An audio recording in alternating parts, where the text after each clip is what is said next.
Hello everyone. आज हम बात करते हैं सीईटी 2026 के अंदर जो नई जुड़ी हुई टॉपिक है प्राथमिक चिकित्सा, फर्स्ट एड और सीपीआर। उनमें किस प्रकार से क्वेश्चन आएंगे उनकी हम चर्चा करेंगे। तो सबसे पहला क्वेश्चन है कि प्राथमिक चिकित्सा का मुख्य उद्देश्य निम्न में से क्या है? स्थायी इलाज प्रदान करना, घायल व्यक्ति की जान बचाना, दुर्घटना का कानूनी साक्ष्य एकत्रित करना, पीड़ित के रिश्तेदारों को तुरंत सूचित करना। तो इसका आंसर होगा घायल व्यक्ति की जान बचाना। प्राथमिक चिकित्सा का सबसे पहला और मुख्य आपातकालीन स्थिति में पीड़ित व्यक्ति की जान बचाना और उसकी स्थिति को बिगड़ने से रोकना है। नेक्स्ट क्वेश्चन की बात करेंगे। प्राथमिक चिकित्सा के पारंपरिक नियम ABC में सी किस शारीरिक प्रक्रिया को दर्शाता है? तो चेस्ट कंप्रेशन, छाती दबाना, सर्कुलेशन, रक्त संचार की जांच, कॉन्शियसनेस, बेहोशी की अवस्था, क्लियरिंग थ्रोट, गला साफ करना। तो इसका आंसर होगा ABC में सी सर्कुलेशन को दर्शाता है। ABC नियम में ए का अर्थ है एयरवे, एयरवे का मतलब है श्वास नली जांच करना। बी का है ब्रीथिंग यानी कि सांस जांच करना। सी सर्कुलेशन, रक्त संचार या नाड़ी की जांच करना। तो इसका आंसर होगा सर्कुलेशन। ए एयरवे, बी ब्रीथिंग, सी सर्कुलेशन। नेक्स्ट बात करेंगे फर्स्ट एड बॉक्स में प्रयुक्त ट्रायंगुलर बैंडेज का मुख्य कार्य क्या है? तो इसका कार्य है किसी टूटे अंग या हड्डी को सहारा प्रदान करना। ट्रायंगुलर बैंडेज त्रिकोणीय पट्टी का उपयोग मुख्य रूप से शरीर के किसी टूटे अंग, जोड़ या हड्डी को हिलने से रोकने और सहारा देने के लिए किया जाता है। नेक्स्ट है फर्स्ट एड बॉक्स में दस्ताने रखने का प्रमुख चिकित्सीय कारण क्या है? उपचार के समय संक्रमण को रोकना। तो दस्ताने संक्रमण को रोकने में बेहद प्रभावशाली होती है। इन्हें पहनकर प्राथमिक उपचार करने से उपचारकर्ता और पीड़ित दोनों में बैक्टीरिया के संक्रमण का खतरा खत्म हो जाता है। नेक्स्ट बात करेंगे हड्डी टूटने के प्रमुख लक्षणों में निम्नलिखित में से कौन सा शामिल है? तो चोट की जगह को छूने और हिलाने पर अत्यधिक दर्द होना, ये हड्डी टूटने का लक्षण है। एक्सप्लेनेशन देखेंगे कि हड्डी टूटने पर प्रभावित हिस्से को छूने या हिलाने डुलाने पर असहनीय पीड़ा होती है। साथ ही वह सूजन, सुन्न होना या नीला पड़ने जैसे लक्षण दिखाई देते हैं। नेक्स्ट क्वेश्चन है हड्डी टूटने की स्थिति में प्राथमिक उपचार का सबसे महत्वपूर्ण नियम क्या है? तो हड्डी को सीधा कर नीचे गत्ता या लकड़ी का तख्ता देकर बैंडेज बांधना।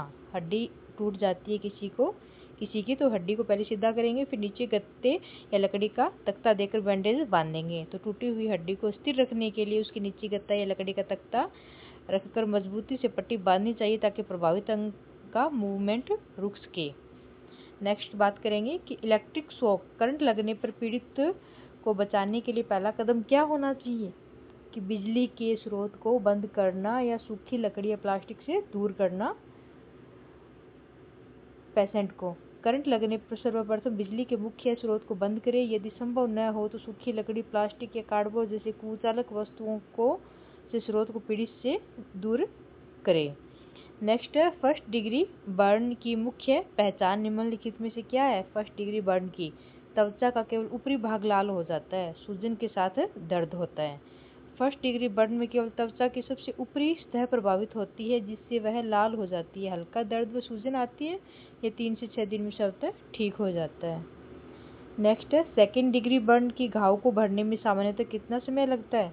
2 से 3 हफ्ते। सेकेंड डिग्री बर्न में त्वचा थोड़ी मोटी आकार में जलती है, फफोले छाले निकल आती है। इनके घाव को भरने में सामान्यतः 2 या 3 हफ्ते का समय लग जाता है।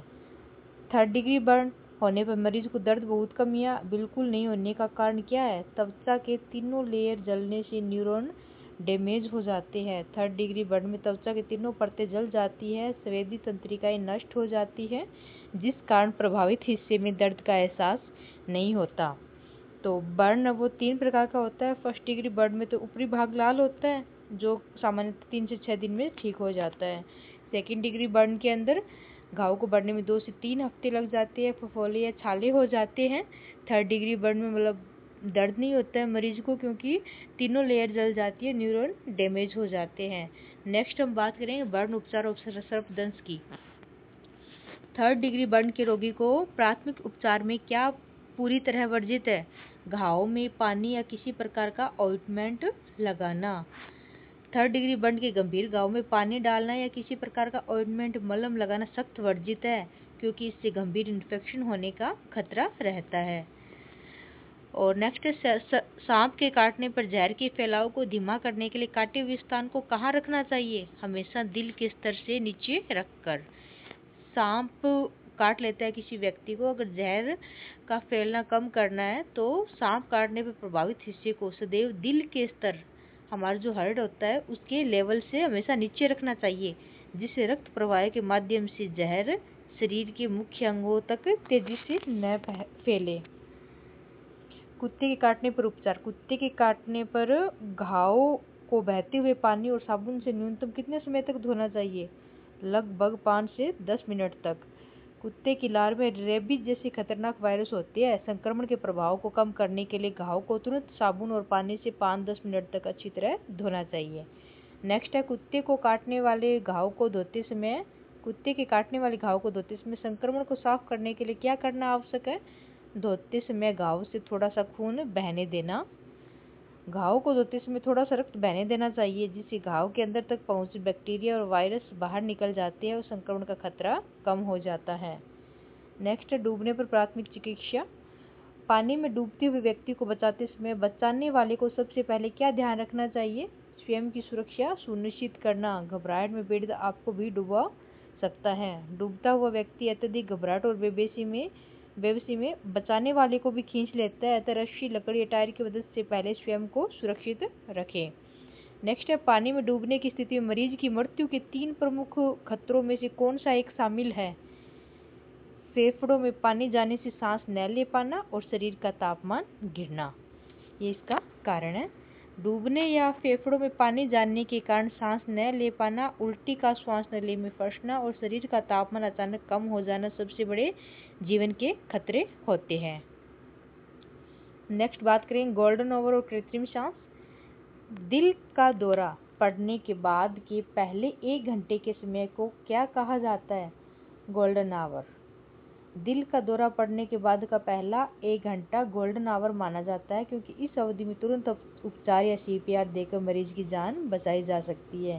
हार्ट अटैक आने के बाद 1 घंटे के अंदर अंदर किसी व्यक्ति को CPR दिया जाए या उसका उपचार हो जाए तो उसका जान वो बच सकती है। नेक्स्ट हम बात करेंगे कि मुंह द्वारा कृत्रिम श्वास देने पर बाहर निकलने वाली हवा में कितने प्रतिशत ऑक्सीजन होती है? 16% ऑक्सीजन होती है। श्वास बाहर निकालने की क्रिया में हवा में 16% ऑक्सीजन उपलब्ध होती है। मुख द्वारा यही ऑक्सीजन पीड़ित के फेफड़ों तक कृत्रिम श्वास द्वारा पहुंचाई जाती है। अब नेक्स्ट क्वेश्चन की बात करें कि मस्तिष्क की कोशिका और BLS बनाम ALS क्या होता है? तो इसमें क्वेश्चन है कि हृदय गति रुकने पर ऑक्सीजन की कमी के कारण मस्तिष्क की कोशिकाएं कितने समय में नष्ट हो जाती है? 3 से 5 मिनट बाद। तो मस्तिष्क अत्यंत संवेदनशील अंग है। हृदय धड़कना बंद होने पर यदि 3 से 5 मिनट के भीतर ऑक्सीजन न मिले तो इसकी कोशिकाएं स्थायी रूप से नष्ट होने लगती हैं। नेक्स्ट है BLS बेसिक लाइफ सपोर्ट प्रक्रिया की मुख्य विशेषता क्या है? यह दुर्घटना स्थल पर बिना किसी उपकरण या न्यूनतम उपकरणों के की जाती है। BLS basic life support.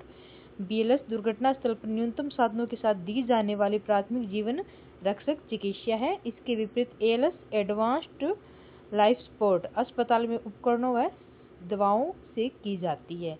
ALS तो क्या होता है? Advance life support. BLS होता है basic life support. Basic life support में क्या होता है कि जो भी न्यूनतम उपकरण या कोई भी प्रकार का उपकरण है दुर्घटना स्थल पर ही दी जाती है ये, और ALS एडवांस स्तर की है तो ये अस्पताल में उपकरणों व दवाओं की सहायता से की जाती है।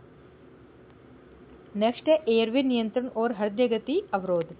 श्वास मार्ग को खोलने के लिए प्रयुक्त ट्रिपल एयरवे मैन्योवर में क्या शामिल है? तो सिर पीछे दबाना, हेड टाइटल, जबड़ा ऊपर उठाना, मुख खुला रखना। ठीक है, श्वास मार्ग को खोलने के लिए क्या करना चाहिए कि सिर पीछे दबाना, सिर को पीछे दबाएंगे, जबड़ा ऊपर उठाएंगे और मुख खुला रखेंगे। तो ट्रिपल एयरवे मनोवर में सिर को पीछे दबाना, निचले जबड़े को ऊपर उठाना, मुंह खुला रखना शामिल है, ताकि श्वास मार्ग से अवरोध हटे और कृत्रिम श्वास आसानी से फेफड़ों में जा सके। नेक्स्ट है एसिस्टोलिक कार्डियक अरेस्ट, हृदय की धड़कन का पूरी तरह रुक जाना। एसिस्टोलिक में तत्काल क्या क्रिया की जाती है कि छाती पर दबाव कार्डियक प्रेशर डालकर हृदय पुनः संचालित करने की कोशिश की जाती है। ये क्वेश्चन आता है कि एसिस्टोलिक कार्डियक अरेस्ट क्या है कि जो हृदय की धड़कन है वो पूरी तरह से रुक जाती है।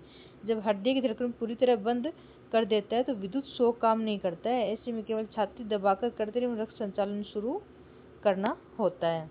नेक्स्ट है एडी उपकरण और प्री कॉर्डियल थंब क्या है। फिब्रिलेटरी कार्डियक अरेस्ट, हृदय में अत्यंत तेज व अनियंत्रित कंपन होने पर किसका उपयोग किया जाता है। एईडी का फुल फॉर्म क्या है, ऑटोमेटेड एक्सटर्नल डिफिब्रिलेटर का। ठीक है, जब हृदय गति अनियंत्रित होकर फाइब्रिलेशन मोड में चला जाता है तब एईडी मशीन के स्टिकिंग पैड छाती पर लगाकर विद्युत शॉक दिया जाता है, जिससे धड़कन सामान्य लय में लौट आती है।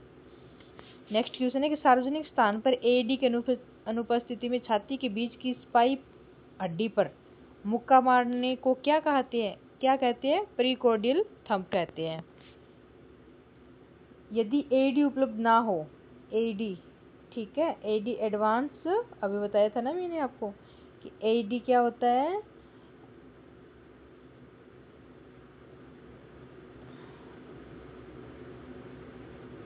एईडी उपकरण है जो ऑटोमेटेड एक्सटर्नल डिफिब्रिलेटर, ठीक है। और सार्वजनिक स्थल पर एईडी की अनुपस्थिति में छाती के बीच स्पाट हड्डी पर मुक्का मारने को प्रीकॉर्डियल थंब कहते हैं। एईडी उपलब्ध न हो तो दाहिनी हाथ की मुट्ठी से छाती की स्पाट हड्डी स्टर्नम के निचले भाग पर 20 सेंटीमीटर ऊपर से एक तेज मुक्का मारा जाता है, जिसे प्रीकॉर्डियल थंब कहा जाता है। नेक्स्ट क्वेश्चन में बात करेंगे सीपीआर अनुपात और विशेष परिस्थितियां। वयस्क व्यक्ति में सीपीआर करते समय छाती पर दबाव और कृत्रिम श्वास का सही अनुपात क्या होता है, 30 दबाव और 2 श्वास, ठीक है। इसका अनुपात होता है 30:2 का, यानी कि 30 कंप्रेशन में 2 बार कृत्रिम श्वास देंगे। वयस्क व्यक्ति में सीपीआर प्रक्रिया का मानक अनुपात 30 बार छाती को दबाना और उसके बाद 2 बार कृत्रिम श्वास देना निश्चित किया जाता है। नवजात शिशुओं और डूबने वाले रोगियों के लिए प्राथमिक चिकित्सा का सही क्रम क्या है, एबीसी। सबसे पहले क्या करते हैं, एयरवे, फिर ब्रीथिंग जांच करते हैं, फिर सर्कुलेशन रक्त संचार जांच करते हैं। यद्यपि वयस्कों के लिए नया क्रम सीएबी निर्धारित है, परंतु डूबने वाले रोगियों नवजात शिशुओं के मामले में आज प्राथमिक चिकित्सा का क्रम एबीसी ही रखा गया है। सीपीआर गति और बेहोश मरीज की स्थिति।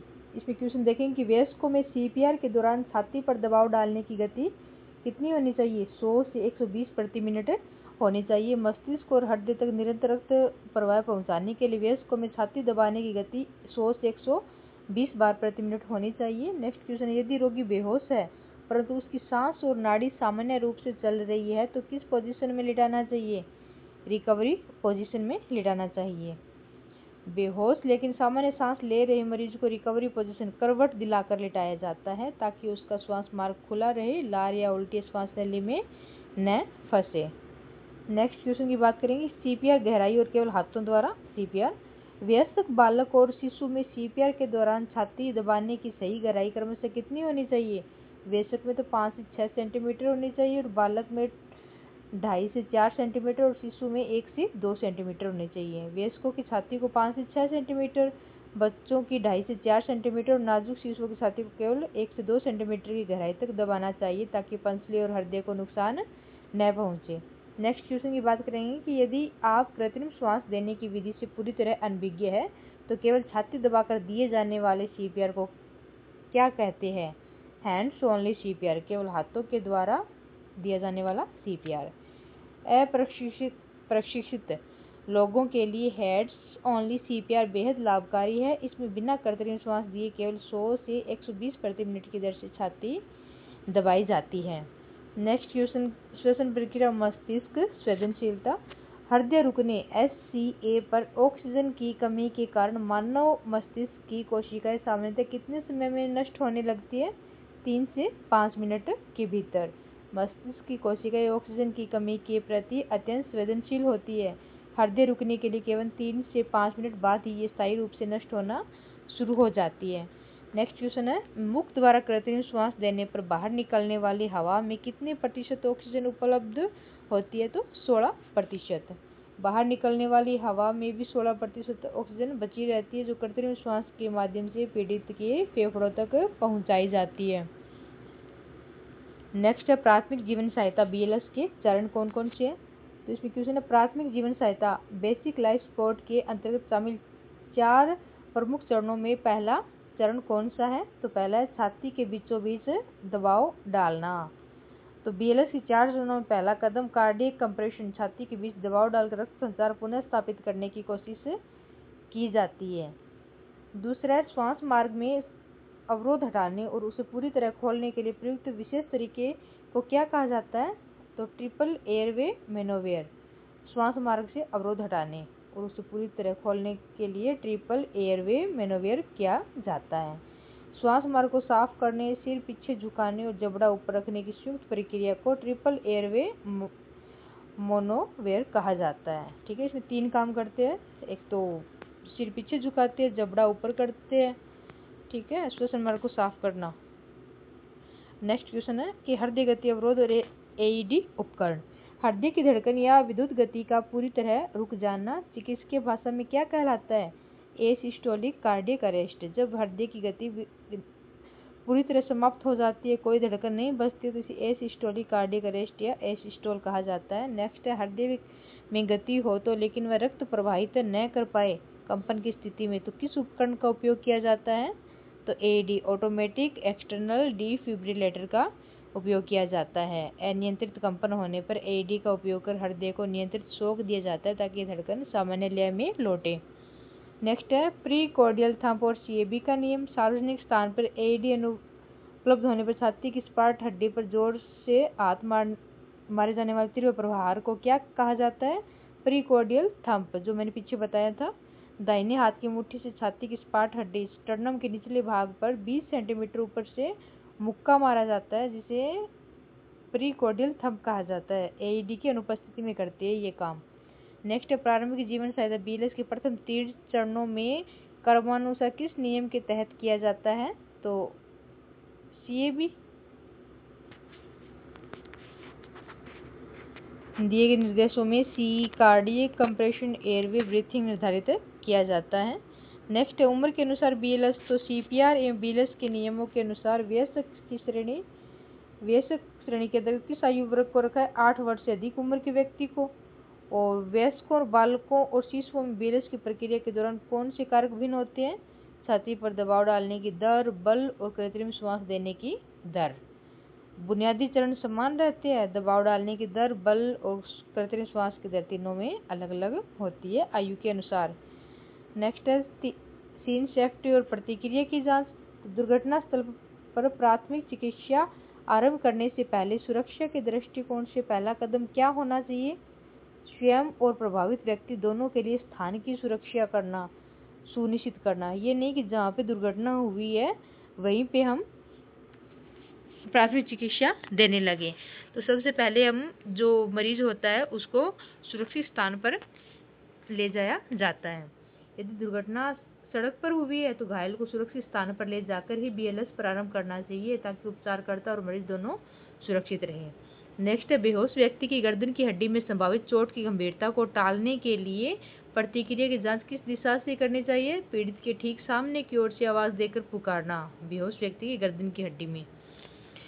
तो पीछे से आवाज देने पर पीड़ित अचानक गर्दन को घुमाने का प्रयास कर सकता है, जिससे उसकी रीढ़ या गर्दन की हड्डी में लगी गंभीर चोट और बिगड़ सकती है। नेक्स्ट है, EMS एक्टिवेशन और बच्चों में नियम।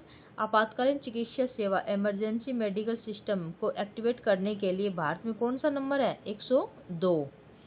तो भारत में आपातकालीन चिकित्सा सेवा एक्टिवेट करने के लिए 102 और दिल्ली में विशेष तौर पर 1099 नंबर डायल करते हैं, और भारत में 102। बच्चों में आपातकालीन चिकित्सा सेवा को एक्टिवेट करने और BLS प्रारंभ करने पर का सही नियम क्या है? पहले BLS की प्रक्रिया आरंभ करें, फिर EMS को एक्टिवेट करें। तो वयस्कों के विरुद्ध बच्चों में त्वरित रूप से जीवन रक्षक सहायता शुरू करना अति आवश्यक है। बच्चों में पहले BLS आरंभ करें, उसके बाद EMS को सूचित करें। नाड़ी जांच के नियम। वयस्क में सांस और धड़कन रुकने की जांच करते समय किस मुख्य धमनी में नाड़ी महसूस करनी होती है? तो कैरोटिड आर्टरी, ग्रीवा धमनी में। वयस्कों में धड़कन और रक्त प्रवाह सुनिश्चित करने के लिए गले के पास स्थित ग्रीवा धमनी की जांच की जाती है। नेक्स्ट है, शिशुओं में नाड़ी की त्वरित जांच करने के लिए किस धमनी का उपयोग करने का निर्देश है? तो ये ब्रैंकियल धमनी का। शिशुओं की गर्दन की मांसपेशी छोटी होने के कारण ग्रीवा धमनी खोजना कठिन होता है, इसलिए इनकी कोहनी के अंदरूनी भाग की ब्रैंकियल धमनी जांची जाती है। वयस्कों में तो ग्रीवा धमनी ना जो गर्दन के पास होती है, और शिशुओं में ब्रैंकियल धमनी जो कोहनी के पास होती है। विशेष परिस्थितियों में CPR का क्रम क्या है? कि डूबने वाले रोगियों और नवजात शिशुओं के मामले में प्राथमिक चिकित्सा का क्रम कौन सा है? ABC, airway, breathing, circulation. और मरीज की सांस और नाड़ी की जांच करने के लिए अधिकतम कितने सेकंड का समय निर्धारित किया जाता है? तो केवल 8 से 10 सेकंड के अंदर। नाड़ी की जांच में 10 सेकंड से अधिक समय व्यर्थ नहीं करना चाहिए। यदि धड़कन का कोई संकेत न मिले तो तुरंत कंप्रेशन शुरू करना चाहिए। नेक्स्ट है, ग्रीवा धमनी की जांच की विधि। कि ग्रीवा धमनी को सही तरीके से महसूस करने के लिए गले के किस भाग पर उंगलियां रखी जाती है? तो गर्दन के बीचों बीच के अस्थि उभार, एडम्स एप्पल के ठीक बगल में। ठीक है, ग्रीवा धमनी को खोजने के लिए अंगुलियों को एडम्स एप्पल पर हल्का रखकर बगल की मांसपेशियों के बीच खिसकाया जाता है। नेक्स्ट क्वेश्चन है कि ग्रीवा धमनी की जांच करते समय प्राथमिक उपचारकर्ता को किस बात का विशेष ध्यान रखना चाहिए? कि इतना जोर से न दबाए कि वहां का रक्त संचार पूरी ही तरह रुक जाए। ग्रीवा धमनी को बहुत अधिक बल से दबाने पर मस्तिष्क का रक्त प्रवाह बाधित हो जाता है, इसलिए केवल अंगुलियों की सतह से कोमल स्पर्श से धड़कन जांच करें। नेक्स्ट क्वेश्चन है, छाती दबाने की सटीक विधि क्या है? तो छाती पर दबाव डालते समय पीड़ित व्यक्ति को किस प्रकार के धरातल पर लेटाना अत्यंत आवश्यक होता है? तो एक समतल एवं सख्त धरातल पर लेटाना चाहिए। सख्त और समतल धरातल पर लेटाने से छाती दबाते समय हृदय पर दबाव बढ़ता है, गद्देदार सतह पर पूरा शरीर नीचे धंस जाता है, संपीड़न निष्प्रभावी हो जाता है। नेक्स्ट है कि छाती पर दबाव डालने के लिए हथेलियों की सटीक स्थिति क्या होनी चाहिए? छाती के बीच की सपाट हड्डी स्टर्नम के निचले आधे भाग पर। नेक्स्ट है कि संपीड़न के लिए बाएं हाथ की हथेली को स्टर्नम हड्डी के निचले आधे भाग पर रखकर उसके ऊपर दूसरा हाथ रखकर अंगुलियां लॉक करनी चाहिए। अब संपीड़न, गहराई और दबाव की गति क्या होनी चाहिए? तो क्वेश्चन है कि वयस्क, बालक और शिशु में संपीड़न के दौरान छाती दबाने की सही गहराई क्रमशः कितनी होनी चाहिए? वयस्क में तो 5 से 6 सेंटीमीटर, बालक में 2.5 से 4 सेंटीमीटर और शिशु में 1 से 2 सेंटीमीटर। वयस्कों में CPR के दौरान छाती दबाने की गति प्रति मिनट कितनी होती है? 100 से 120 प्रति मिनट। अब श्वास देने से ठीक पहले व्यक्ति के मुख में मौजूद विजातीय पदार्थों जैसे उल्टी, खून को हटाने की सबसे सही विधि क्या है? 2 उंगलियों पर रुमाल लपेटकर मुख के भीतर घुमाकर निकालना। श्वास मार्ग को खुला रखने वाले ट्रिपल एयरवे मैनोवियर में क्या शामिल है? सिर पीछे दबाना, जबड़ा ऊपर उठाना और मुंह खुला करना। ये तीनों काम करने चाहिए। अब कृत्रिम श्वास देने की दर है कि यदि मरीज केवल कृत्रिम श्वास धड़कन चलने की स्थिति में आवश्यकता हो तो वयस्कों में श्वास देने की दर क्या है? 10 से 12 प्रति मिनट। वयस्कों में केवल कृत्रिम श्वास देने की स्थिति में प्रति मिनट 10 से 12 सांस देनी चाहिए, यानी हर 5 से 6 सेकंड में एक लंबी सांस देनी चाहिए। ठीक है, प्रति मिनट 10 से 12 सांस देनी चाहिए। नवजात शिशुओं को कृत्रिम श्वास देने की मानक दर प्रति मिनट कितनी होती है? तो 30 प्रति मिनट। 1 मिनट में 30 बार देनी चाहिए। जो वयस्क है उनको 10 से 12 प्रति मिनट और जो शिशु है उसको 30 प्रति मिनट। नवजात शिशुओं की प्राकृतिक श्वसन दर बहुत अधिक होती है, इसलिए उन्हें कृत्रिम श्वास देने की मानक दर 30 बार प्रति मिनट होती है, यानी कि हर 2 सेकंड में एक हल्की सांस देनी चाहिए और वयस्कों में हर 5 से 6 सेकंड में एक लंबी सांस देनी चाहिए। अब वयस्क व्यक्तियों में CPR करते समय छाती पर दबाव और कृत्रिम श्वास का सही समन्वय क्या है? तो 30:2, यानी कि 30 बार छाती को दबाएंगे, उसके तुरंत बाद 2 बार कृत्रिम श्वास देंगे। तो प्रारंभिक जीवन सहायता BLS के दौरान सही विधि अपनाने के बाद भी कौन सी प्रमुख जटिलता देखी जा सकती है? कि पंसलियों का टूटना, प्रीफ्रैक्चर और उरस्ती स्टर्नम को क्षति पहुंचना। प्रभावी संपीड़न करते समय कभी कभी दबाव के कारण पंसलिया या स्टर्नम के टूटने की संभावना रहती है, फिर भी जीवन बचाने के लिए संपीड़न जारी रखना चाहिए। अब प्राथमिक चिकित्सा का मुख्य उद्देश्य निम्नलिखित में से क्या होता है कि पीड़ित के जीवन की रक्षा करना और कष्ट को कम करना। नेक्स्ट है, प्रभावित प्राथमिक चिकित्सा प्रदान करने के लिए उपचारकर्ता में किसका ज्ञान होना अत्यंत आवश्यक है? मानव शरीर की रचना, जीवन पद्धति और व्यवहारिक बुद्धि का। उपचारकर्ता के लिए विशेष प्रशिक्षित डॉक्टर होना आवश्यक नहीं है, परंतु शरीर की बुनियादी रचना, जीवन पद्धति और व्यवहारिक बुद्धि का ज्ञान उपचार को अत्यंत प्रभावी बना देता है। नेक्स्ट क्वेश्चन है कि दुर्घटना होने पर समय से दी गई उचित प्राथमिक चिकित्सा पीड़ित पर क्या प्रभाव डालती है? उसके जीवित बचने की संभावना को कई गुना बढ़ा देती है। समय पर दी गई प्राथमिक चिकित्सा जीवन की रक्षा में अत्यंत सहायक सिद्ध होती है और यह पीड़ित व्यक्ति के जीवन की संभावना को कई गुना बढ़ा देती है। नेक्स्ट है कि यूपी पुलिस 112 प्रशिक्षण मैनुअल के अनुसार प्राथमिक चिकित्सा की परिस्थितियों में मुख्य रूप से कौन सी श्रेणियां शामिल है? सड़क व रेल दुर्घटना, घरेलू व्यावसायिक चोट, अग्नि, आत्महत्या प्रयास, तेजाब हमला। ठीक है, नेक्स्ट बात करते हैं सड़क दुर्घटना के कारण एवं परिस्थितियां। सड़क दुर्घटनाओं के प्रमुख कारणों में निम्नलिखित में से किसे शामिल किया गया है? खराब मौसम के कारण, आवारा पशु बीच में आ जाए, दृश्यता खराब, वाहन खराब होना और चालक का नशे में होना। सड़क हादसों के पीछे खराब मौसम, दृश्यता की कमी, आवारा पशुओं का सामने आना, चालक का नशे में होना, चलते वाहन का अचानक खराब होना प्रमुख कारक है। नेक्स्ट, सड़क दुर्घटना की परिस्थिति के अंतर्गत मैनुअल में विशेष रूप से किस टकराव का उल्लेख है? पैदल या साइकिल सवार की बड़े वाहन से टक्कर या दो वाहनों की टक्कर। नेक्स्ट, रेल दुर्घटनाओं के कारण एवं विश्लेषण। रेल दुर्घटनाओं के मुख्य रूपों में निम्नलिखित में से कौन सी घटना शामिल है? रेलगाड़ियों की आपसी टक्कर, पटरी से उतरना और बिना फाटक की क्रॉसिंग। नेक्स्ट, रेलवे ट्रैक पर होने वाली दुर्घटनाओं के अंतर्गत किस मानवीय त्रुटि या परिस्थिति का उल्लेख किया गया है? कि ट्रैक पर से किसी व्यक्ति, समूह या दूसरे वाहन का गुजरना। नेक्स्ट, घरेलू एवं व्यावसायिक दुर्घटनाएं। घरेलू एवं व्यावसायिक दुर्घटनाओं के प्रमुख रूपों में निम्नलिखित में से कौन सी घटना शामिल है? तो घरेलू में तो विद्युत दुर्घटनाएं हो सकती है, ऊंचाई या इमारत से गिरना, कटना, फटना और जलना। तो घर या व्यावसायिक स्थलों पर विद्युत आघात, कटना, छिलना, सीढ़ियों या ऊंचाई से गिरना, इमारत का जलना, आकस्मिक रूप से जलना मुख्य दुर्घटनाएं होती है। नेक्स्ट है, मैनुअल के अनुसार कटना, फटना, छिलना निम्नलिखित में से किस श्रेणी के अंतर्गत है? तो ये घरेलू या व्यावसायिक दुर्घटनाएं होती हैं। नेक्स्ट, अग्नि दुर्घटना या आत्महत्या के प्रयास। तो मैनुअल में वर्णित अग्नि दुर्घटना के मुख्य वर्गीकरण में क्या शामिल है? तो घरेलू, व्यावसायिक, वाहन या खेतों व जंगलों में लगने वाली आग। अग्नि दुर्घटनाओं को घरेलू आग, व्यावसायिक कारखानों की आग, वाहनों में आग, कृषि क्षेत्रों की आग में विभाजित किया गया है। नेक्स्ट, आत्महत्या के प्रयास, सुसाइड अटेम्प्ट के सामान्य तरीकों में मैनुअल में किसका उल्लेख है? फांसी लगाना, कलाई काटना, कूदना, जहर या तेजाब पीना, स्वयं को गोली मारना, ये आत्महत्या के प्रयास है। अब तेजाब से हमले के पीछे मैनुअल में कौन से मनोवैज्ञानिक सामाजिक कारण उत्तरदायी बताए गए? एक तो मनोविकृति होती है, एक तरफा प्यार हो तब तेजाब से हमला करते, आपसी रंजिश हो सकती है, छेड़छाड़ का विरोध हो सकता है। तेजाब हमलों के मुख्य कारण मनोविकृति, मानसिक रुग्णता, एक तरफा का प्यार, रंजिश, छेड़छाड़ का विरोध करना शामिल है। नेक्स्ट है, अन्य प्राथमिक चिकित्सा परिस्थितियों में किस चिकित्सीय आपातकाल तथा दंश का विशेष उल्लेख है? तो सर्पदंश, बिच्छू तैये डंक, कुत्ता या बंदर काटना, हृदयाघात, पानी में डूबना, मारपीट। नेक्स्ट है, दुर्घटनाओं की गंभीर शारीरिक परिणाम। गंभीर दुर्घटनाओं के फलस्वरूप पीड़ित के शरीर पर कौन से घातक परिणाम दिखाई दे सकते हैं? अंग भंग, हड्डी टूटना, सिर या गर्दन की गंभीर चोट, अत्यधिक रक्तस्राव और बेहोशी। नेक्स्ट है, कौन सी आपातकालीन स्थिति भी इन घटनाओं के अंतर्गत सूचीबद्ध है? दम घुटना, आंखों की चोट, शरीर में जहर फैलना, तीव्र एलर्जी, दिल की धड़कन रुकना। यह आपातकालीन स्थिति में इन घटनाओं के परिणामों के अंतर्गत सूचीबद्ध है। नेक्स्ट है, जख्मी व्यक्ति की जांच प्रक्रिया।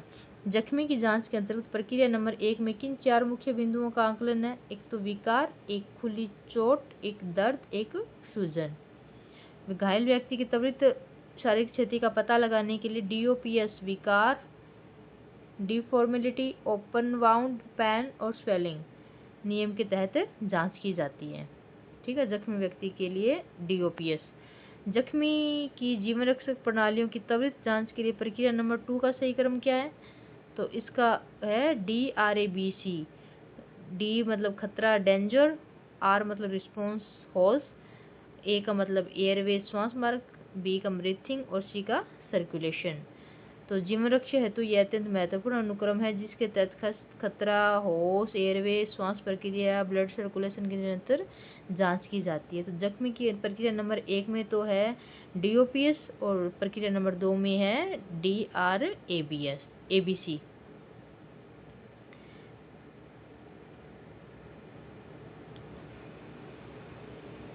ठीक है, नेक्स्ट बात करते हैं हम श्वसन मार्ग की जांच करना। बेहोशी की अवस्था में पीड़ित व्यक्ति का श्वसन मार्ग से होता है किस शारीरिक कारण से अवरुद्ध हो जाता है? कि मुंह की मांसपेशियां ढीली पड़ने से जीभ का गले के पिछले भाग में चले जाना। बेहोशी के बाद मुंह की मांसपेशियां स्वतः ढीली पड़ जाती है जिससे जीभ पीछे गिरकर गले के पिछले भाग में चली जाती है और श्वास नली को अवरुद्ध कर देती है। बेहोश व्यक्ति के श्वसन मार्ग के अवरोध को दूर करने के लिए प्राथमिक चिकित्सा क्या अपनाई जाती है? कि अंगुलियों से जीभ अपनी जगह लाना, रुकावट जांचना, पीड़ित को करवट देना। अंगुलियों की मदद से जीभ को अपनी सामान्य जगह खींचना चाहिए, श्वसन मार्ग की रुकावट साफ करनी चाहिए, संभव हो तो पीड़ित को करवट दिला देनी चाहिए। नेक्स्ट है कि घायल अथवा बेहोश व्यक्ति की सांस की जांच करने से पहले उसे सर्वप्रथम किस प्रकार लेटाना चाहिए? तो पीठ के बल लेटाना, ठीक है, सीधा लेटाना। श्वसन प्रक्रिया की उचित और निर्बाध जांच करने के लिए पीड़ित व्यक्ति को सर्वप्रथम समतल सतह पर पीठ के बल लेटाना चाहिए। नेक्स्ट है पीड़ित व्यक्ति की सांसें चल रही है या नहीं, इसे जांचने के लिए सही व्यवहारिक विधि क्या है? तो नाक के पास अपना गाल ले जाकर सांस महसूस करना, तो छाती का उतार चढ़ाव देखना। नेक्स्ट क्वेश्चन है रक्त संचार। पीड़ित व्यक्ति में नब्ज अथवा रक्त संचार की जांच शरीर के किन 2 मुख्य अंग या स्थानों से की जा सकती है? तो नब्ज की जांच एक तो कलाई से करते हैं, एक गर्दन की कैरोटिड और आर्टरी से करते हैं। नेक्स्ट है पीड़ित व्यक्ति की नब्ज को जांचते समय उपचारकर्ता को किस शारीरिक अंग का प्रयोग न करने का निर्देश दिया जाता है? तो अपने अंगूठे का प्रयोग नहीं करने चाहिए, दोनों अंगुलियों का उपयोग करना चाहिए। अब है कि आपातकालीन स्थिति में पीड़ित की कैरोटिड आर्टरी का सही स्थान गर्दन में कहाँ पर होता है? तो गर्दन के कोने में कान के ठीक नीचे, ठीक है, गर्दन के कोने में कान के ठीक नीचे होता है। आपातकालीन प्राथमिक जांच में पीड़ित की नब्ज को जांचने के लिए कितना समय निर्धारित किया जाता है? 5 से 10 सेकंड निर्धारित किया जाता है। अगर 5 से 10 सेकंड में नब्ज न मिले तो रक्त संचार अवरुद्ध मानकर आगे की जीवन रक्षक प्रक्रिया शुरू करनी चाहिए। नेक्स्ट है कि फर्स्ट एड बॉक्स में उपलब्ध बिटाडिन एंड स्टैंडर्डाइज्ड सॉल्यूशन का मुख्य कार्य क्या है? तो घायल हिस्से के घाव को साफ करना और उसे भरने हेतु बिटाडिन का उपयोग किया जाता है ताकि कोई इन्फेक्शन ना फैले। नेक्स्ट है कि संशोधित सूची के अनुसार वाहन के फर्स्ट एड बॉक्स में सेवलोन रखने का प्राथमिक उद्देश्य क्या है? घाव को कीटाणु रहित करने और साफ करने हेतु सेवलोन रखा जाता है। सेवलोन एक अत्यंत प्रभावशाली एंटीसेप्टिक लिक्विड है जिसका उपयोग मुख्यतः घाव को संक्रमण से सुरक्षित करने, धूल मिट्टी को साफ करने के लिए किया जाता है। तो बिटाडिन और सेवलोन दोनों का उपयोग घाव को साफ करने के लिए किया जाता है। नेक्स्ट है प्राथमिक उपचार सामग्री सोफ्रामाइसिन एवं वोलिनी का क्या उपयोग है? तो फर्स्ट एड बॉक्स में उपलब्ध सोफ्रामाइसिन क्रीम का प्राथमिक चिकित्सीय उपयोग क्या है? तो खुले घाव को संक्रमण से बचाने तथा उससे भरने हेतु लगाना चाहिए। सोफ्रामाइसिन क्रीम खुले घाव पर संक्रमण को रोकने, घाव को जल्दी सुखाने, भरने के लिए लगाया जाता है सोफ्रामाइसिन। फर्स्ट एड बॉक्स में उपलब्ध वोलिनी जेल का प्रयोग किस स्थिति में किया जाता है? किसी भी प्रकार की खुली चोट या बहते रक्त वाले घाव पर। मैनुअल के अनुसार वोलिनी जेल का प्रयोग केवल जोड़ों के दर्द व मोच बंद चोट के लिए है। इसका उपयोग खुली चोट पर करना पूरी तरह वर्जित है। अगर आपको वीडियो पसंद आ रहा है तो वीडियो को लाइक, शेयर, सब्सक्राइब जरूर करना ताकि मुझे और भी वीडियो बनाने के लिए प्रेरणा मिले और मैं आपके लिए ऐसे और वीडियो बना सकूं। अब आगे बात, आपातकालीन फर्स्ट एड बॉक्स में उपलब्ध ORS का मुख्य कार्य क्या है? पानी की कमी के कारण उत्पन्न कमजोरी में सहयोग देना। तो ORS क्या करता है कि पानी की कमी निर्जलीकरण होने पर उत्पन्न कमजोरी को दूर करता है। नेक्स्ट है फर्स्ट एड बॉक्स में शामिल मेट्रोजिल 400 टैबलेट किस आपात स्थिति में कारगर है? तो दस्त की स्थिति में कारगर है। तो मेट्रोजिल 400 टैबलेट का उपयोग है वो दस्त को रोकथाम के लिए किया जाता है। नेक्स्ट है एस्थालिन एवं जोफर्स। पीड़ित को सांस लेने में तकलीफ होने पर फर्स्ट एड बॉक्स के लिए किस उपकरण का उपयोग किया जाता है? तो पीड़ित को सांस लेने में तकलीफ होने पर एस्थालिन इनहेलर का उपयोग किया जाता है। आपातकालीन स्थिति में सांस लेने में अत्यधिक समस्या होने पर एस्थालिन इनहेलर का प्रयोग श्वसन मार्ग की राहत के लिए किया जाता है। तो नेक्स्ट है कि आपात स्थिति में पीड़ित की उल्टी रोकने हेतु किस दवा को बॉक्स में रखना चाहिए? जोफ्र MD 4 mg टैबलेट। ये क्या है? उल्टे रोकने हेतु है। तो आपातकालीन स्थिति में जोफ्र MG 4 mg टैबलेट को घबराहट और उल्टी को रोकने में कारगर माना गया है। नेक्स्ट है कि प्राथमिक उपचार बॉक्स में उपलब्ध पेंटोप डी टैबलेट का प्रयोग किस लिए किया जाता है? तो एसिडिटी तथा पेट में गैस की तीव्र तकलीफ होने पर कौन सी टैबलेट का उपयोग किया जाता है? पेंटोड डी का। नेक्स्ट है दर्द निवारक डायनापार। ठीक है, डायनापार टैबलेट देने के संबंध में मैनुअल में क्या चेतावनी दी गई है? तो इसे खाली पेट बिल्कुल न दे। दर्द निवारक गोली है वो खाली पेट कभी नहीं लेना चाहिए। नेक्स्ट है कि प्राथमिक उपचार देते समय PRV कर्मचारियों को किस चिकित्सीय प्रक्रिया के उपयोग से पूरी तरह वर्जित किया गया है? तो किसी भी प्रकार की सुई या इंजेक्शन का प्रयोग करने से। तो मैनुअल में सख्त निर्देश है कि कर्मी प्रशिक्षित डॉक्टर नहीं है, ये किसी भी प्रकार के इंजेक्शन का प्रयोग न करें, अन्यथा गंभीर विपरीत परिणाम हो सकते हैं। नेक्स्ट है किसी पीड़ित के कटना, फटना, छीलने पर संक्रमण रोकने हेतु प्राथमिक उपचार का पहला कदम क्या होना चाहिए? तो सर्वप्रथम स्वयं को साबुन से हाथों को और सैनिटाइजर से अच्छे से धोना चाहिए ताकि संक्रमण ना फैले। नेक्स्ट है कि कटे फटे या घाव से लगातार बहते हुए रक्त को रोकने की सबसे व्यवहारिक विधि क्या है? तो साफ पट्टी से सौम्य दबाव बनाना और प्रभावित हिस्से को ऊपर उठाए रखना। बहते रक्त को रोकने के लिए साफ पट्टी से प्रभावित स्थान पर सौम्य दबाव जेंटल प्रेशर बनाना चाहिए। रक्त प्रवाह कम करने हेतु इसे ऊपर उठाना चाहिए। नेक्स्ट है घाव को साफ करने, सोफ्रामाइसिन क्रीम लगाने और पट्टी बांधने के बाद पीड़ित को क्या सलाह देनी चाहिए? टिटनेस का सुरक्षात्मक टीका अवश्य लगा ले। कि कटे फटे घाव के माध्यम से गंभीर जीवाणु है वो संक्रमण को रोकने के लिए पीड़ित को टिटनेस का इंजेक्शन अवश्य लगवाना चाहिए। नेक्स्ट है शाहजहांपुर के खुटार क्षेत्र की दुर्घटना का मुख्य विवरण क्या दर्ज है? 2 बाइकों की आपस में टक्कर। ये सड़क हादसे की श्रेणी में आता है। नेक्स्ट है कि ये एक शाहजहांपुरा घटना की बात की गई है जिसमें आपातकालीन सूचना के कितने समय के भीतर PRV मौके पर पहुंची है? सूचना मिलने के लगभग 5 मिनट के अंदर। तो इस संवेदनशील घटना में घायलों की त्वरित सहायता करने के लिए यूपी पुलिस की किस विशिष्ट PRV का उल्लेख है? तो PRV 1388 का। अंग भंग का प्राथमिक उपचार।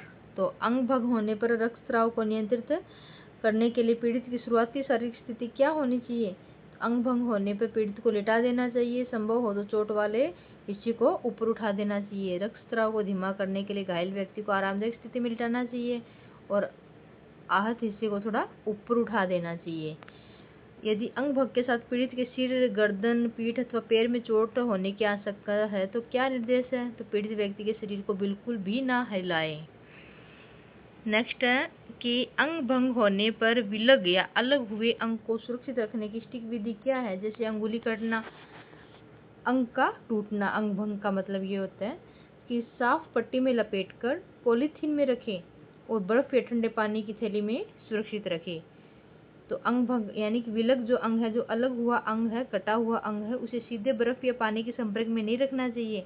इसे पहले साफ पट्टी में लपेटना चाहिए और पॉलीथीन में सील करके फिर बर्फ की थैली में रखना चाहिए।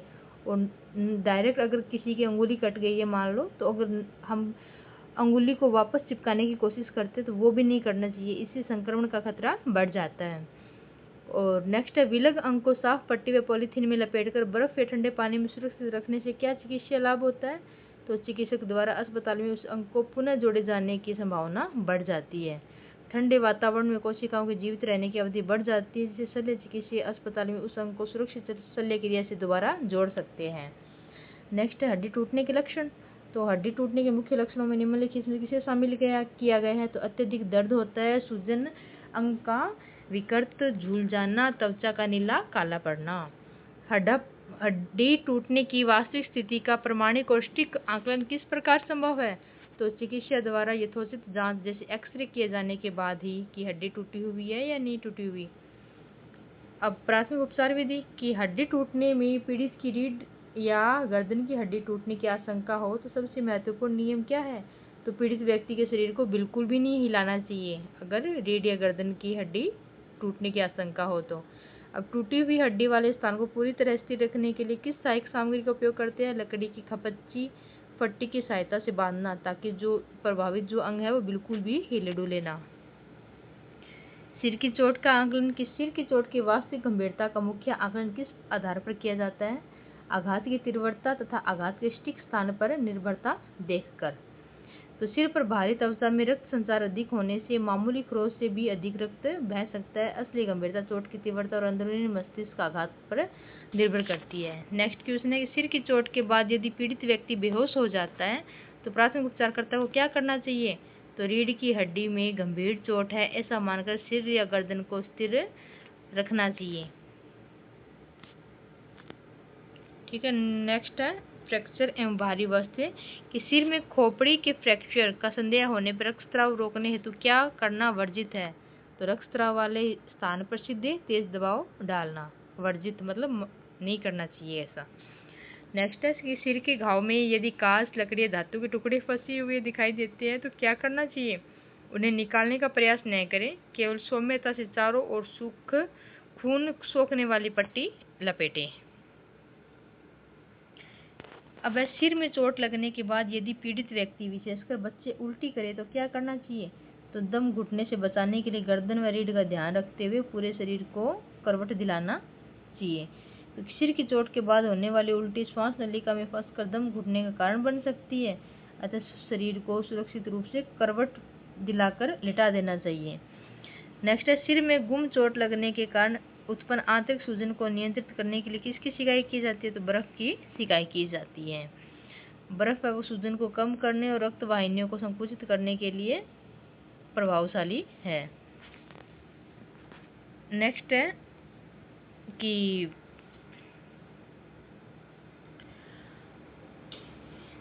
नेक्स्ट क्वेश्चन की हम बात करेंगे, प्राथमिक चिकित्सा में पट्टियों को सुरक्षित बांधने के लिए किन दो प्रमुख गांठों का उल्लेख है? एक तो होता है रीफ गांठ, एक होता है ग्रेनी गांठ।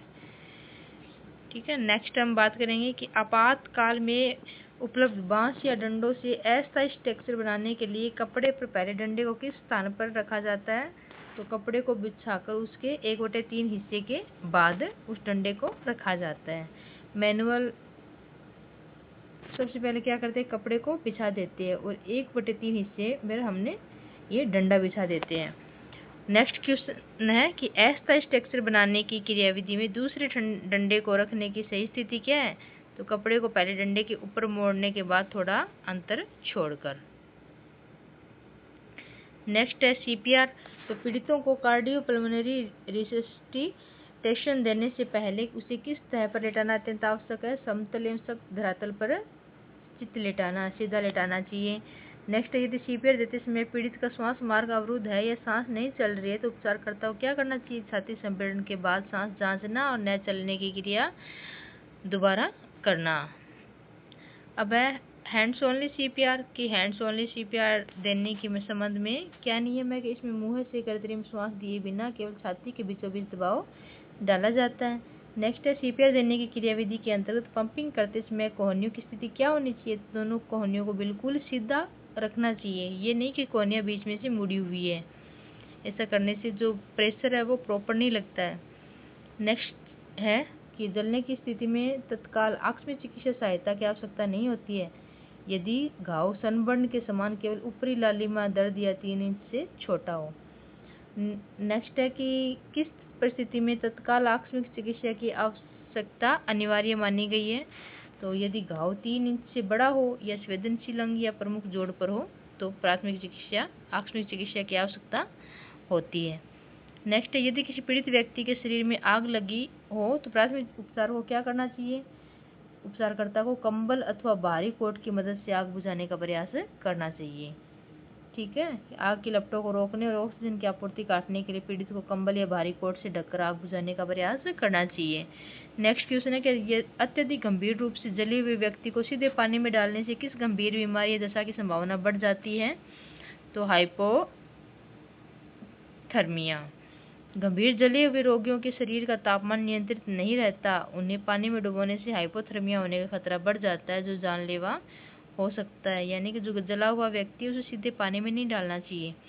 नेक्स्ट है, साधारण रूप से जलने पर दर्द और जलन को तुरंत कम करने के लिए पीड़ित के घाव पर क्या करना निर्देशित है? तो सामान्य तापमान का पानी तब तक डालना जब तक दर्द में आराम न मिल जाए। साधारण जलन में सबसे कारगर प्राथमिक उपचार सामान्य पानी डालना है, जिससे आंतरिक ऊतकों की जलन शांत होती है।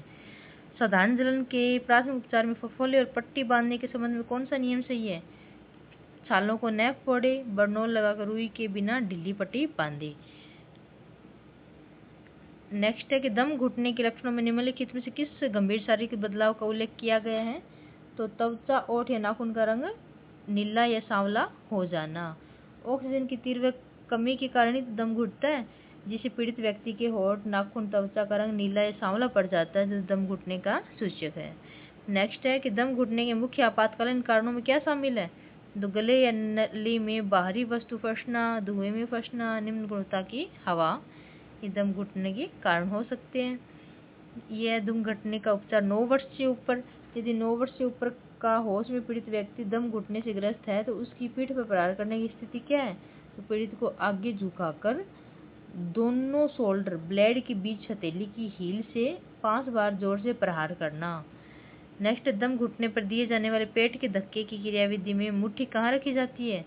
तो पीड़ित के पेट के मध्य भाग, नाभि से थोड़ा ऊपर में अंगूठा अंदर रखकर किया जाता है। स्टैंडिंग पोजीशन में पीड़ित के पीछे खड़े होकर एक हाथ की मुट्ठी नाभि से थोड़ा ऊपर पेट के मध्य भाग में रखकर अंदर व ऊपर की 5 झटके दिए जाते हैं। हम देखते हैं कि किसी अगर श्वास नली के अंदर कुछ फंस जाता है तो स्टैंडिंग पोजीशन में अगर हम हेमलिच मनोवीर की क्रियाविधि करते हैं तो जो पेशेंट होता है उसके पीछे खड़े होकर फिर हाथ मुट्ठी बनाकर, ठीक है, और उसको कहाँ रखते हैं? मुट्ठी को पेट के जो नाभि है, नाभि से थोड़ा ऊपर पेट के मध्य भाग में रखकर 5 बार जोर से झटके देते हैं। अगर श्वास नली के अंदर कुछ भी अटका है तो वो बाहर निकल जाता है।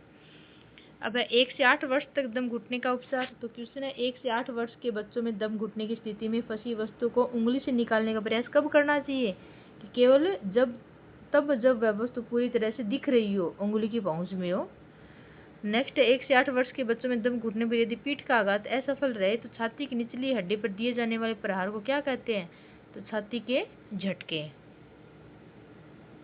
धुएं के कारण दम घुटने का प्राथमिक उपचार। यदि कोई पीड़ित व्यक्ति आग के बंद कमरे या फैक्ट्री में जहरीले धुएं के कारण दम घुटने से बेसुध हो रहा हो तो पहला कदम क्या है? तो पीड़ित व्यक्ति को तुरंत धुएं तथा धूल से दूर खुली ताजी हवा में ले जाना चाहिए। नेक्स्ट है, धुएं से ग्रसित पीड़ित को खुली हवा में ले जाने के बाद प्राथमिक उपचारकर्ता को क्या करना चाहिए? पीड़ित के कसे हुए कपड़ों, बेल्ट को ढीला करना, भीड़ न लगने देना और बेहोश होने पर तत्काल डॉक्टर बुलाना। नेक्स्ट, आंख की चोट। आंख में अचानक कोई तीव्र रासायनिक पदार्थ चले जाने पर किस प्रक्रिया को पूरी तरह करना वर्जित है? तो आंख को रगड़ना नहीं चाहिए अगर आंख के अंदर कुछ चला जाए तो। आंख में कोई तिनका या कचरा चले जाने पर पलकें झपकाकर निकालने की सही विधि क्या है? ऊपरी पलक को नीचे की ओर खींचे, तेजी से पलकें झपकाएं, ठीक है। तो आंख में अगर कोई कचरा है तो वो निकल जाएगा। बेहोशी। यदि पीड़ित व्यक्ति बेहोश है परंतु उसकी सांसें सुचारू रूप से चल रही है तो प्राथमिक उपचार के अंतर्गत पैरों को कितना ऊपर उठाना चाहिए? लगभग 1 फुट ऊपर उठाना चाहिए। नेक्स्ट, बेहोश की स्थिति में पीड़ित की सिर, रीढ़ की हड्डी अथवा कमर में चोट होने की आशंका हो तो सबसे पहले महत्वपूर्ण नियम क्या है? तो पीड़ित को बिना अत्यधिक आवश्यकता के बिल्कुल भी न हिलाए डुलाए। नेक्स्ट है कि जहर फैलने के प्रमुख लक्षण। यदि जहर फैलने की स्थिति में पीड़ित व्यक्ति में सामान्यतः कौन सा गंभीर लक्षण परिलक्षित होता है?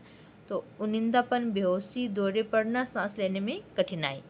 नेक्स्ट है कि यदि पीड़ित व्यक्ति जहर के प्रभाव के कारण अनियंत्रित रूप से उत्तेजित या बेचैन हो रहा है तो प्राथमिक उपचारकर्ता को क्या करना चाहिए? उसे तत्काल शांत रखने का प्रयास करना चाहिए और नब्ज की जांच करनी चाहिए। अब जहर पीने में त्वचा पर जहर का प्राथमिक उपचार कैसे किया जाता है? तो क्वेश्चन है, यदि किसी पीड़ित ने कोई घरेलू कीटनाशक अथवा सफाई का रसायन पी लिया है तो प्राथमिक उपचारकर्ता का पहला महत्वपूर्ण कदम क्या है? मुंह में बचे जहर को तुरंत बाहर निकालना, पैकिंग पर दिए निर्देशों का पालन करना। नेक्स्ट है, त्वचा पर रासायनिक जहर या एसिड गिर जाने की स्थिति में प्राथमिक चिकित्सा का कौन सा नियम निर्देशित है? तो प्रभावित वस्त्रों को दस्ताने पहनकर हटाना और त्वचा को लगातार पानी से धोना चाहिए। नेक्स्ट क्वेश्चन है, आंखों व श्वसन मार्ग से जहर का उपचार।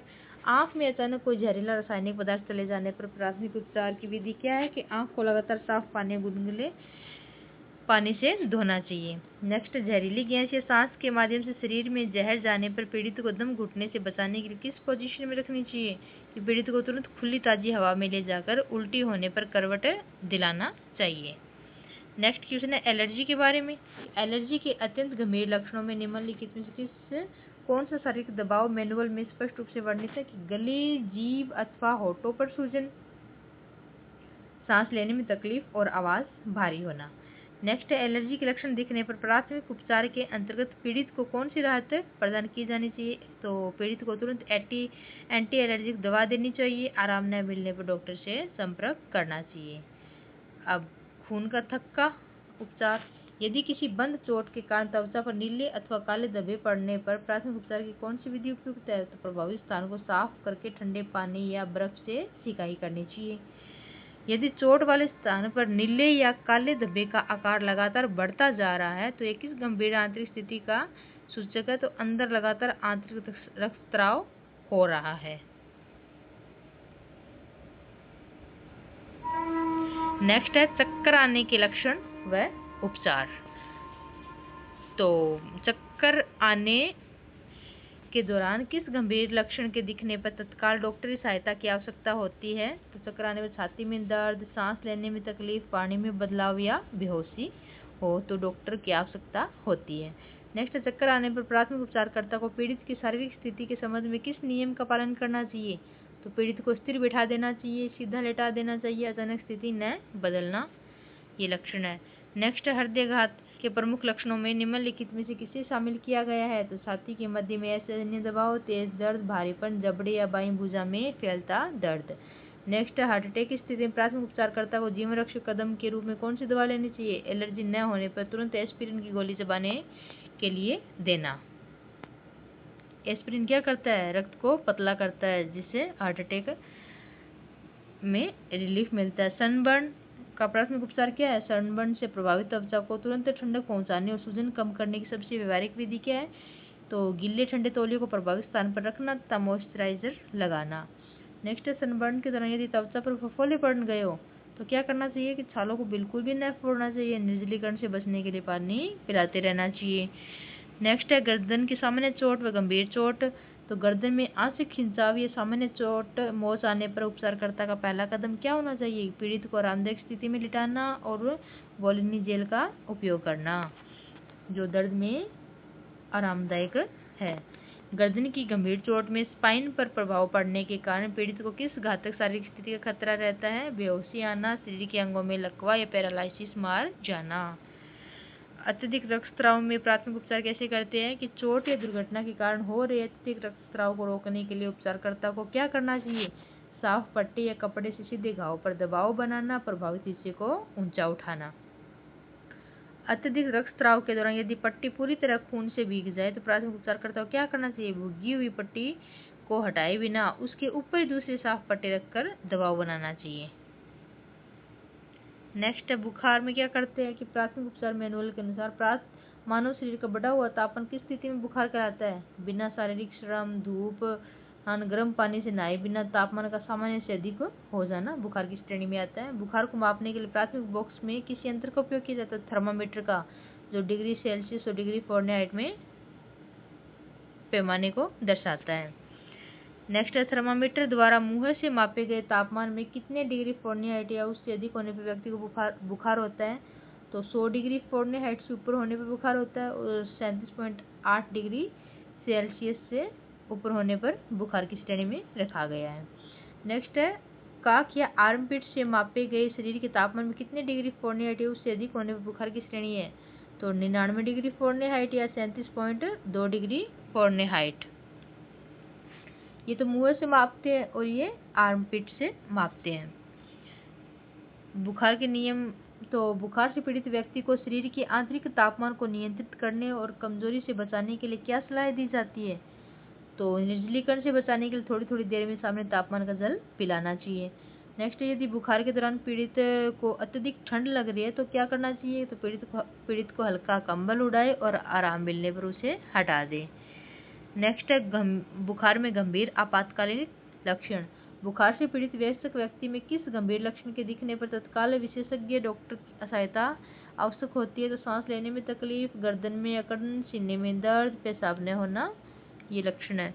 बच्चों में बुखार की स्थिति में दवाओं के प्रयोग से के संबंध में मैनुअल में क्या सख्त चेतावनी दी गई है? तो बच्चे को बिना डॉक्टर सलाह के कोई भी दवा नहीं देनी चाहिए। अब है मोच खिंचाव या RICE का नियम। मोच खिंचाव या साधारण बंद चोट के प्राथमिक उपचार के में प्रयुक्त RICE नियम में आई का क्या अर्थ है? तो आई का मतलब है बर्फ, आइस, ठंडे पानी से सिकाई। तो RICE का नियम है, R का मतलब रेस्ट, आई का मतलब आइस, बर्फ से सिकाई, सी का मतलब कंप्रेस, क्रैप बैंडेज से संकोचन, और ई का मतलब है इलेवेट, अंग को हृदय के स्तर से ऊपर उठाना। ठीक है। अब नेक्स्ट है, मोच या खिंचाव आने पर प्रभावित अंग पर क्रैप बैंडेज बांधने का प्राथमिक चिकित्सीय उद्देश्य क्या है? तो प्रभावित स्थान पर सौम्य दबाव बनाकर सूजन को बढ़ने से रोकना है। ये क्वेश्चन आ सकते हैं ऐसे कि RICE, इसमें RICE अलग अलग क्या अर्थ है? तो R का मतलब है रेस्ट, E का आइस, C का कंप्रेस और E का एलिवेंट। नेक्स्ट, पैर या घुटने के जोड़ पर मोच आने के बाद यदि पीड़ित पैर पर वजन सहने में पूरी तरह समर्थ है तो किस गंभीर आंतरिक आघात का सूचक है? तो लिगामेंट फटने का या हड्डी टूटने की गंभीर स्थिति हो सकती है। नेक्स्ट, जोड़ पर मोच आने के बाद किस परिस्थिति में तत्काल चिकित्सक से संपर्क करना अनिवार्य निर्देशित है? तो यदि प्रभावित हिस्से में लाली आ रही हो, ये दर्द असहनीय हो तो। नेक्स्ट है कि निर्जलीकरण से ग्रसित पीड़ित व्यक्ति को तुरंत राहत पहुंचाने के लिए क्या पिलाना चाहिए? तो ORS का घोल पिलाना चाहिए, नारियल पानी या नमक चीनी का घोल पिलाना चाहिए। तो डिहाइड्रेशन का यदि पीड़ित मांसपेशियों में तीव्र ऐंठन या खिंचाव महसूस कर रहा है तो उपचारकर्ता को क्या करना चाहिए? प्रभावित मांसपेशियों को जोर से दबाना और मालिश करना चाहिए। नेक्स्ट है कि सर्पदंश प्राथमिक उपचार कि भारत में प्रतिवर्ष सर्पदंश के कारण लगभग कितने मामले संज्ञान में आते हैं? तो 2.5 लाख से भी अधिक मामले।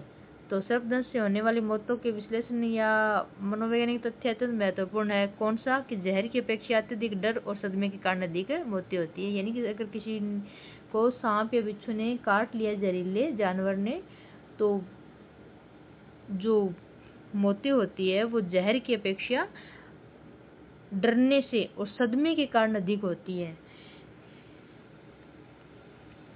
कोबरा प्रजाति व जहर का प्रभाव।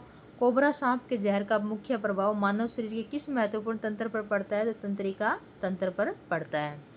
नेक्स्ट है कि एक वयस्क कोबरा द्वारा भरपूर दंश दिए जाने पर सही चिकित्सीय उपचार के अभाव में पीड़ित की मृत्यु कितने समय में हो सकती है? 15 मिनट से 2 घंटे के भीतर हो सकती है। नेक्स्ट है करेत प्रजाति व दंश की विशेषता। ये एक सांप की प्रजाति है। भारत में पाए जाने वाले सांपों में करेत प्रजाति के दंश की सबसे खतरनाक और विचित्र विशेषता क्या है? इसका दंश पूरी तरह दर्द रहित होता है, इससे पीड़ित को पता ही नहीं चलता। करेत सांप सामान्यतः किस समय सर्वाधिक सक्रिय रहता है? इसका जहर शरीर के किस अंग को पंगु बनाता है? देर शाम से भोर रात के समय।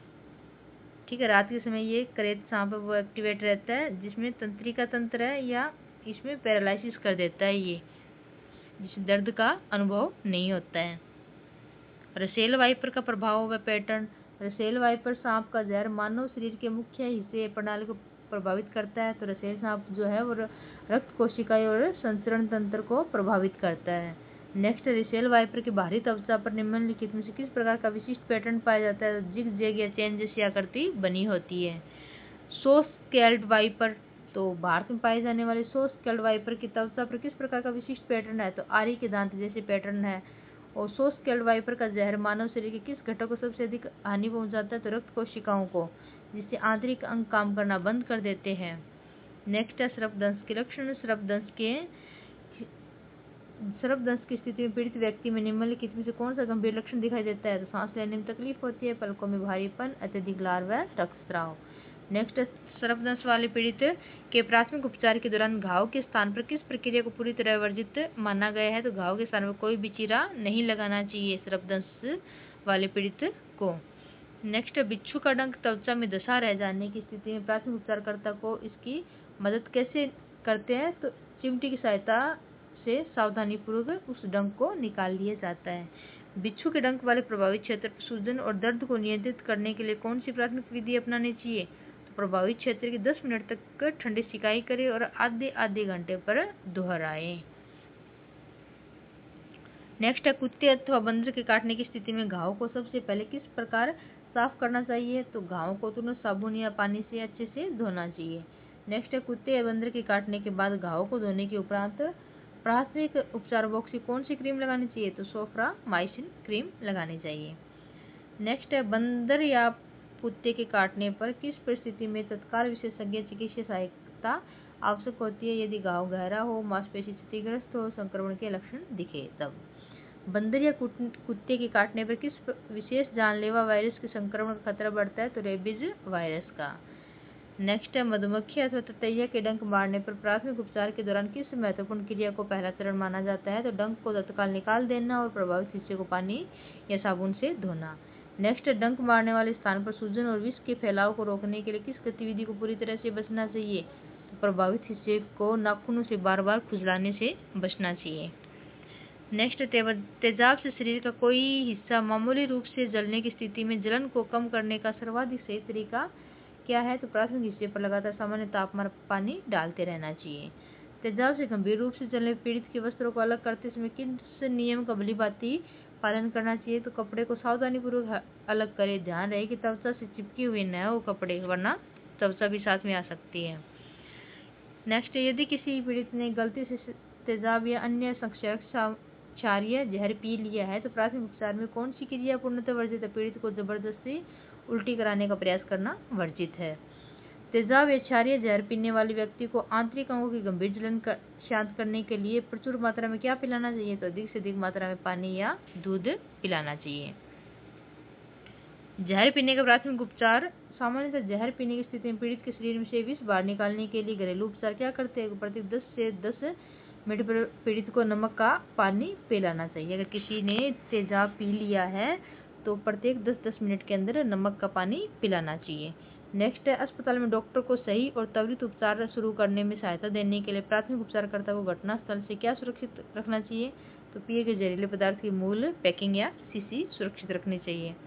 अब नींद की गोलियां। अत्यधिक नींद की गोलियां खा लेने वाले होश में पीड़ित व्यक्ति को गंभीर अचेतन अवस्था में जाने से बचाने का मुख्य नियम क्या है? पीड़ित व्यक्ति को किसी भी स्थिति में सोने न देना। अब नेक्स्ट, नींद की गोलियां खाने के बाद यदि पीड़ित व्यक्ति पूरी तरह अचेत हो चुका है तो उसकी सांसें रुक गई है तो क्या कदम उठाए? तत्काल सीपीआर की प्रक्रिया आरंभ कर दे।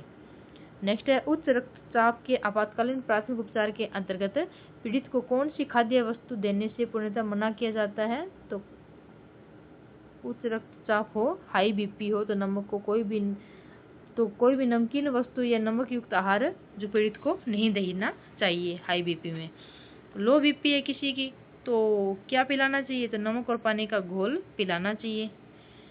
ठीक है, हाई बीपी है तो नमक का पानी नहीं पिलाना चाहिए, लो बीपी है तो नमक का पानी पिलाना चाहिए।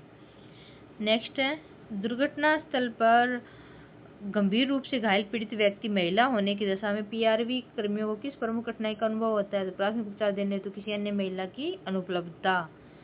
नेक्स्ट, घटनास्थल पर एकत्रित लोगों के दबाव के कारण पीआरवी कर्मियों को प्राथमिक उपचार देने में क्या व्यवहारिक बाधा आती है? तो तत्काल अस्पताल ले जाने का दबाव बनाने से प्राथमिक उपचार हेतु समय न मिलना।